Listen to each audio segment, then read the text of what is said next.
সবাই দোয়া করবেন যেন আল্লাহ বলে আমাদেরকে বরকত দেয়। ইনশাআল্লাহ আমাদের এই বাংলাদেশের একজন রিসোর্ট, যেটা অগণিত মানুষের স্বপ্নের একটি প্রকল্প, এই প্রকল্পে যেন আমাদেরকে আল্লাহ বরকত দেয়।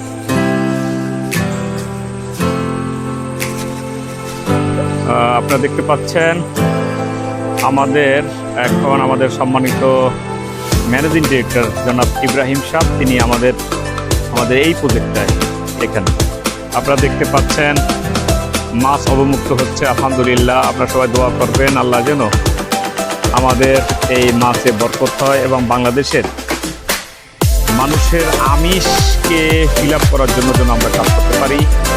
আমিষের ঘাটতি ফিল আপের জন্য দেখতে পাচ্ছেন কোম্পানির সম্মানিত ভাইস চেয়ারম্যান জনাব মামুন মজুমদার, তিনি মাছ অবমুক্ত করছেন।